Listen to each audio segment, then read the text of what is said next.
Inilah detik-detik dua remaja yang nekat menghadang dan menghentikan truk yang melintas di Jalan Raya Cisauk, Tangerang, Banten. Aksi nekat ini diduga dilakukan untuk konten di YouTube. Namun naas, seorang remaja justru tewas di tempat karena tertabrak dan terlindas truk. Jenazah korban baru dievakuasi petugas pada pagi hari setelah polisi menerima laporan warga.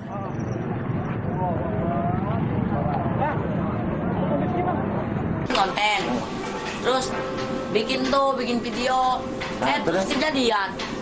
Mau bikin konten ngikutin siapa? Ya anak-anak zaman now. Biasa, ya nggak boleh begitu. Kami dari petugas kepolisian menghimbau semua kita lakukan penindakan terhadap yang nge-BM. Himbau ke depan agar orang tua keluarga harus lebih hati-hati mengawasi anaknya, jangan sampai terjadi lagi di wilayah khususnya wilayah Cisauk. Sementara itu, truk yang menangkap korban saat ini sedang diburu polisi karena usai menabrak langsung tancap gas melarikan diri. Saya mau ngetik CCTV dulu. Kepala Staf Kepresidenan Muldoko memilih jalur hukum menghadapi pernyataan Lembaga Anti Korupsi ICW. Hari kelima somasi Muldoko terhadap ICW, kuasa hukum Otto Hasibuan belum menerima surat balasan. Hal tersebut bertolak belakang dengan klaim ICW yang mengaku telah membalas surat dari Muldoko tersebut. Selain permohonan maaf, Muldoko menuntut ICW menarik semua tudingan terkait produsen obat COVID dan rente ekspor beras. Sebelumnya, hasil penilaian ICW menyebutkan Muldoko meraih untung dalam peredaran obat ivermectin. Itikat buruknya daripada ICW juga adalah dia mengatakan sudah kirim surat hari Selasa. Padahal sampai tadi, itu ya, saya ini sekarang bukan di kantor, tapi tadi jam-jam 3 sore itu, saya cek itu lebih kurang jam 3 ya kalau salah ya, itu tidak ada kita terima surat. Megawati Soekarno Putri mengaku capek selalu terpilih menjadi Ketua Umum PDI Perjuangan. Pernyataan tersebut disampaikan Mega di hadapan kader saat rapat mitigasi bencana kemarin siang. Sebelah Sudirman, pokoknya yang ada gedung-gedung itu, high-rise building. Tolong. Selain dihadiri kader, rapat virtual ini juga dihadiri Kepala BMKG dan sejumlah kepala daerah. 28 tahun menanghodai PDI Perjuangan, Mega heran mengapa selalu dirinya yang dipilih oleh kader sebagai ketua umum. Bisa. Semangat ini, nggak marah. Begini saya, makanya selalu kepilih terus jadi ketua umum. Coba, tanya aja mana buat saya ini. Apa kok ngangkat saya melulu? Saya sendiri apa dipikir nggak capek? Ya capek lah. Tapi kalau udah melihat begitu anak-anak benar ikhlas juga perlu saya, ya sayanya ya wes. Karena apa?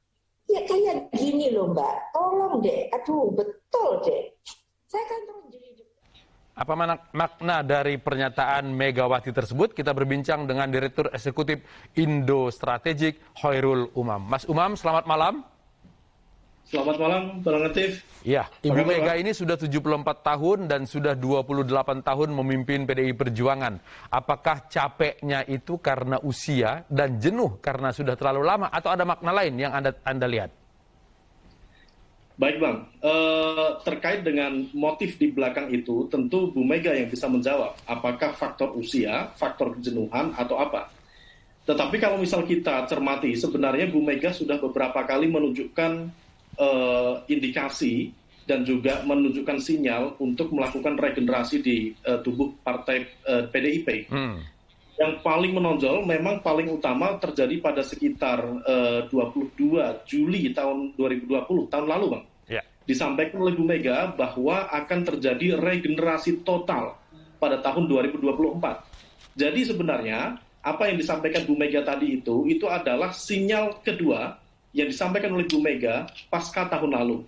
Nah, kalau misal itu kemudian terjadi, sebenarnya itu juga sudah menunjukkan adanya satu proses dinamika internal di dalam PDIP yang justru mungkin juga cukup positif, bahwa menunjukkan indikasi sadar bahwa regenerasi kepemimpinan itu jauh lebih penting daripada mempertahankan sistem politik patronase yang akan cenderung membuat sebuah partai politik akan cenderung menjadi rapuh dan kemudian juga menjadi kurang produktif di dalam konteks mengelola basis pemilih loyal dan juga mengaku voters yang lebih kuat. Ya, apakah ini kode keras bahwa sebetulnya Ibu Mega sudah melihat di tubuh PDIP ada orang yang siap untuk menggantikan beliau? Nah, berkaitan dengan itu, ada satu indikasi yang cukup unik juga. Karena yang disampaikan Bu Mega itu adalah sebuah bentuk pengandaian. Kalau misal kita cermati sekali lagi tadi yang disampaikan Bu Mega, kalau misal anak-anak itu ikhlas dan tidak butuh saya, maka ya wes gitu kan. Nah, itu sebenarnya itu bentuk pengandaian. Kalau misal dalam Japanese political culture, itu disebutnya semacam ngelulu. Ngelulu itu tradisi di dalam masyarakat Jawa yang bombong, tetapi juga ada sindiran. Nah, apa artinya? Artinya bahwa sebenarnya penentu dari proses regenerasi politik di dalam PDIP itu bukan dalam sistem kepartaian, tetapi otoritas kekuasaan Bu Mega sebagai pemilik saham utama PDIP, itulah penentunya. Nah, oleh karena itu, kalau misal kembali lagi ke pertanyaan Bang Latif, apakah sudah ada? Sejauh ini belum cukup menonjol, Bang. Tetapi kalau misal dilihat dari segi nama, setidaknya pertama yaitu dari Trah Soekarno, yaitu Mbak Puan atau Mas Prananda. Tetapi kalau misal Mbak Puan dan Mas Prananda kemudian dipertemukan dalam satu proses kontestasi quote by quote yang demokratis, maka berpotensi memunculkan faksionalisme dan polarisasi di internal tubuh politik partai PDIP. Bisakah kita lihat bahwa sebetulnya Ibu Mega ingin menunjukkan bahwa belum ada orang yang paling pas, yang kuat sekuat Ibu Mega mengelola dinamika partai tersebut? Dengan bahasa lain bisa diartikan seperti itu. Jadi tafsir dari statement Bu Mega menunjukkan kecenderungan begitu. Meskipun pada saat yang sama, yang disampaikan oleh Bu Mega juga mempertegas sistem patronase politik di dalam PDIP yang cukup kuat. Patronase yang dimaksud itu apa, Mas Umam? Apakah patronase itu artinya harus keluar Trah Soekarno atau harus Ibu Mega yang menyetujui baru boleh jadi pimpinan partai? Patronase dalam konteks PDIP sejauh ini masih menunjukkan siapa yang memegang kekuatan tertinggi masih dalam konteks Trah Soekarno. Kalaupun ada, tentu di 2024, kalau misal sinyal yang disampaikan oleh Bu Mega itu benar, di 2024 tentu ada alternatif yang lain. Salah satunya adalah Pak Jokowi. Pak Jokowi itu akan selesai di 2024 dan kemudian beliau juga punya kapasitas memimpin negara selama 10 tahun, 2 kali periode, tentu itu bisa menjadi alternatif. Tetapi pada saat yang sama, basis pemilih loyal di dalam PDIP itu masih menunjukkan kecenderungan untuk memberikan basis estafet kepemimpinan selanjutnya di Trah Soekarno itu. Baik, dalam konteks saat ini yang terjadi, kita melihat bahwa ada upaya Ibu Puan untuk kemudian menjadi terkenal dengan banyaknya baliho di mana-mana dan beberapa kali nama Puan juga disebut-sebut paling siap untuk menggantikan. Apakah ini bisa diartikan juga untuk mengangkat nama Ibu Puan? Saya kira baliho itu diakui atau tidak, itu adalah bagian dari strategi komunikasi politik internal PDIP dan Mbak Puan sendiri untuk menaikkan setidaknya popularitas sebelum upaya untuk meningkatkan elektabilitas. Karena fakta, baik popularitas, konteks elektabilitas Mbak Puan masih relatif rendah. Memang ada gap yang cukup serius, dari hasil survei Indo Strategik kemarin juga mengkonfirmasi itu, bahwa tingginya popularitas tidak diikuti dengan level elektabilitas yang memadai. Oleh karena itu, saya pikir baliho-baliho yang bertebaran belakangan ini, yaitu bagian dari strategi komunikasi politik mereka. Karena memang dari hasil berbagai survei, Bang, bahwa street media itu masih dianggap sebagai instrumen pengenalan, meningkatkan popularitas yang cukup efektif. Baik, Mas Umam, kita bergabung juga dengan fungsionaris PDI Perjuangan, Mas Arteria Dahlan. Mas Arteria, selamat malam. Suaranya belum keluar ini, Mas Arteria. Masih di mute. Halo? Ya. Selamat malam, Assalamualaikum. Waalaikumsalam warahmatullahi wabarakatuh. Ini Ibu Mega katanya udah capek. Apa karena Mas Arteria dan kawan-kawan di sana nggak ada yang siap menggantikan atau bagaimana ini maknanya ini? Gimana Mas? Ini apa makna dari pernyataan Ibu Mega bahwa dia sudah capek selalu terpilih menjadi ketua umum? Ya, saya pikir kita semua bisa menafsirkannya secara jelas lah.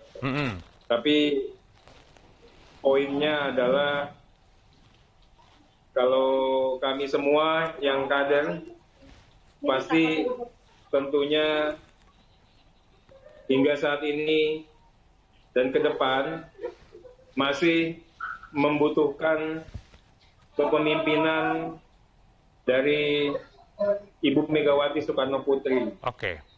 Karena beliau itu tidak hanya sebagai pemimpin, beliau juga sebagai ibu bagi kami semua. Artinya kalaupun Ibu sudah bilang capek, ke depan masih akan terus Ibu yang dibutuhkan untuk memimpin partai? Ya, pahami Ibu Megawati. Ibu Megawati itu pasti mengutamakan kepentingan rakyat, kepentingan yang lebih besar. Oke. Ibu sering berkata kalau kadernya mendukung, ya mau nggak mau saya akan jalan. Dan itu memang Ibu buktikan berkali-kali, bahkan pada situasi yang sangat kritis sekalipun. Kami di tahun 2009 memahami, merasakan, dan mengerti betul apa yang dikerjakan oleh Ibu Megawati. Bagaimana sikap konsistensi beliau, bagaimana keyakinan beliau bahwa berkuasa itu tidak hanya menduduki atau mendapatkan posisi sebagai penguasa, tapi cara-cara untuk mencapai kekuasaan itu menjadi substansi bagi Ibu Megawati. Baik. Makanya banyak hal beliau tidak hanya pemimpin, beliau menjadi ibu bagi kami dan menjadi ideolog partai. Oke. Dan apakah mudah-mudahan pernyataan ini bisa dikaitkan dengan strategi PDI Perjuangan di 2024 nanti? Ya, strategi apa? Ya, seperti biasa, PDI Perjuangan selalu berusaha untuk menjadikan rakyat sebagai epicentrum dari setiap gerakan. Itulah yang menjadikan PDI Perjuangan besar. Itulah yang menjadikan kami ini harus turun ke bawah untuk bagaimana bisa melihat dan mendengar jeri tangis rakyat. Ibu mengatakan bagaimana tempelkan telinga ke inti bumi itu memang betul-betul hadir dalam setiap iat-iat di PDI Perjuangan. Nah, kami berharap ya mudah-mudahan Ibu masih bisa memimpin kami semua. Memang anaknya Ibu Mega ini beraneka ragam, macam-macam dan banyak yang nakal. Tapi percayalah, kalau semua dipimpin sama Ibu, kalau itu udah perintahnya Ibu Megawati, pastinya kita semua patuh dan kita semua tegak lurus. Nah, jarang bisa ada pemimpin yang seperti itu, Mas. Oke, berarti tidak ada yang bisa menggantikan, apakah itu dari Teras Soekarno atau dari di luar daripada Teras Soekarno? Kalau saya pribadi, sampai dengan 2024 kita masih membutuhkan figur dan kepemimpinan Ibu Megawati Soekarno Putri untuk memimpin PDI Perjuangan melalui tahun-tahun yang kritis ini. Oke, walaupun Ibu bilang sudah capek, tetap harus Ibu terus sampai 2024 ya? Capeknya Ibu hilang kalau anak-anaknya yang nakal-nakal ini bisa kerja keras, bagaimana bisa membuat kekuasaan penuh kemanfaatan bagi rakyat banyak. Baik, oke. Mas Arteria, terima kasih. Mas Umam juga terima kasih sudah berbagi di iNews Prime. Selamat malam. Pelaku penyebar wafer berisi silet menjalani rangkaian pemeriksaan kejiwaan. iNews Prime kembali usai jeda.